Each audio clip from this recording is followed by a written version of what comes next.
नमस्कार दोस्तों, आज हम बात करेंगे सैटेलाइट टोलिंग पे। दोस्तों इमेजिन करो, टोल प्लाजा पे लाइन, ब्रेक, फास्टैग स्कैन सब खत्म। इंडिया में बात हो रही है सैटेलाइट बेस्ड टोलिंग की। गाड़ी चलेगी और पैसा सीधा ऑटो डिडक्ट। सुनने में फ्यूचर लगता है, पर एक सवाल, क्या ये सिर्फ कन्वीनियंस है या एक नया डिजिटल सर्वेलेंस सिस्टम? अब सिंपल लैंग्वेज में समझो, सैटेलाइट टोलिंग जीएनएसएस पे काम करती है, मतलब जीपीएस जैसा सिस्टम आपकी गाड़ी का हाईवे पर जितना डिस्टेंस ट्रैवल होता है उतना कैलकुलेट करता है और टोल ऑटोमेटिकली डिडक्ट हो जाता है। इससे फास्टैग में क्या डिफरेंस था?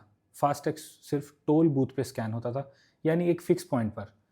लेकिन जीएनएसएस मॉडल में theoretically location signal continuously generate हो सकते हैं।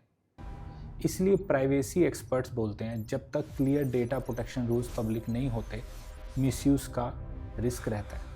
गवर्नमेंट का कहना है जो हो सकता है कि डेटा सिर्फ हाईवे टोलिंग के लिए यूज़ होगा, पर पब्लिक को क्लैरिटी चाहिए।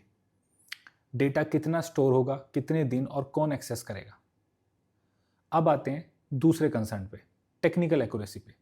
जीएनएसएस सिग्नल्स टनल में वीक हो सकते हैं, डेंस सिटी एरियाज में बाउंस कर सकते हैं, फ्लाईओवर्स के नीचे ड्रॉप हो सकते हैं और हैवी रेन या इंटरफेरेंस में भी इशू आ सकते हैं। सोचो, सिस्टम ने एंट्री रिकॉर्ड कर ली बट एग्जिट मिस हो गया, तो डिस्टेंस गलत कैलकुलेट होगा और बिल भी गलत आ सकता है। इसलिए यूरोप जैसे रीजन्स में जीपीएस बेस्ड टोलिंग के साथ बैकअप सिस्टम और डिस्प्यूट मैकेनिज्म रखे जाते हैं, क्योंकि सैटेलाइट एरर जीरो नहीं होता और यूज़र को ईजी वे चाहिए होता है चैलेंज करने का। अब थर्ड पॉइंट, कॉस्ट। नई कार्स में ये सिस्टम इनबिल्ट आ सकता है, लेकिन इंडिया में crores of old vehicles already road पर हैं। उनके लिए ऑन बोर्ड यूनिट, एक डिवाइस लगाना पड़ेगा। और यहीं पे रियल क्वेश्चन आता है, इसका कॉस्ट कौन पे करेगा?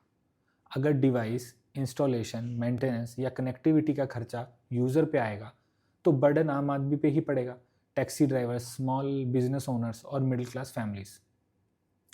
ग्लोबल कंटेक्स्ट भी देख लो, जर्मनी ट्रक्स के लिए जीपीएस टोलिंग यूज़ करता है, सिंगापुर भी सैटेलाइट बेस्ड टोलिंग प्राइसिंग की तरफ जा रहा है। वहाँ स्ट्रॉन्ग डेटा प्रोटेक्शन लॉज और क्लियर ग्रीवियंस सिस्टम पहले से डिफाइंड है। तो हाँ, प्रोग्रेस ज़रूरी है, टाइम बचेगा, फ्यूल बचेगा, कंजेशन कम हो सकता है, पर सवाल सिंपल है, कन्वीनियंस के बदले प्राइवेसी और ट्रांसपेरेंसी का रिस्क, क्या हम रेडी हैं? आपका क्या ओपिनियन है? कमेंट्स में लिखो, सपोर्ट या कंसर्न और क्यों।